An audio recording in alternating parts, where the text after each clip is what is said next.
They are really battling for every possible available vote. We're going to talk to some experts from the Republican and the Democratic Party now. First to Joy Cheney, who's with me here in studio, Democratic strategist.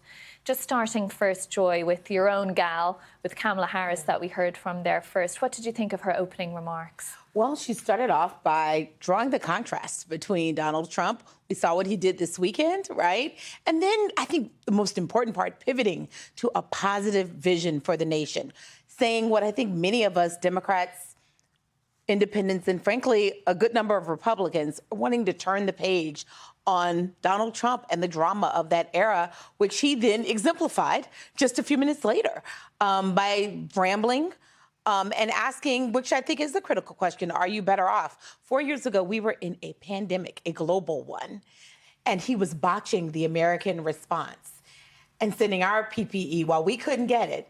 He was sending it overseas to our enemies. We're better off than we were 4 years ago under him, and we don't want to go back. OK, we can bring in now as well Mike Madrid, who's a Republican strategist and a member of the Lincoln Project.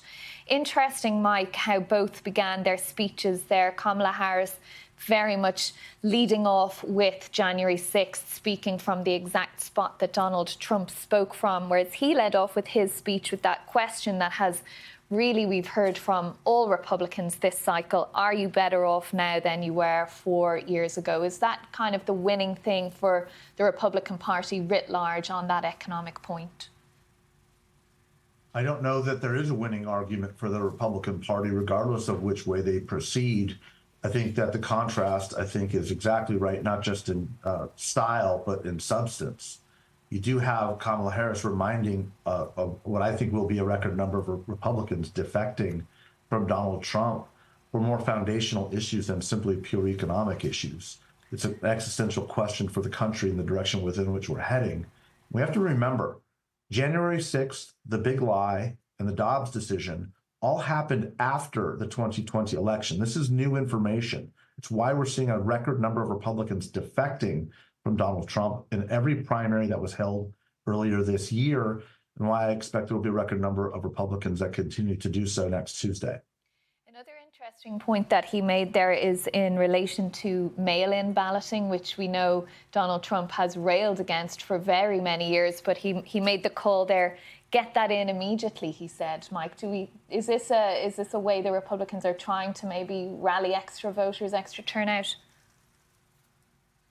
I think it certainly is. I think they've got to back up from the failed plans of this in 2020. It's been a disaster for them.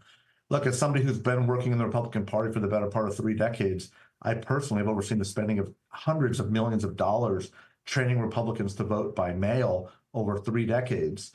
Donald Trump stepped on all of that and basically, met his own end politically by trying to change that voting behavior. It was a disaster. So we are starting to see a return to Republicans returning more early ballots, but I think you're also going to see a return to Democrats voting more on Election Day as well. I don't want to discern too much of what the early vote tells us, but things are looking pretty good for the Democrats in states like Pennsylvania and in Georgia and North Carolina. And Kamala Harris made that point, Joy, didn't she, at the start of her speech? She said many of you have already voted. Many people have already voted. My mother voted this weekend, and I thought my husband was waiting for me and found out he had voted this weekend. Couldn't wait. He could have waited. But look, folks are getting out there. Donald Trump, unfortunately, like the other guest said, stepped on himself. They were training people to vote early, and now he has sullied that and made it seem like that's somehow untoward or unsafe. Please, this is the one thing I'll agree with his speech. Get those ballots in. We need your votes. OK, we're going to leave the discussion there for the moment. Joy Cheney and Mike Madrid, thank you both. I'm Katrina Perry. This is BBC News. Thanks for watching. Stay with us.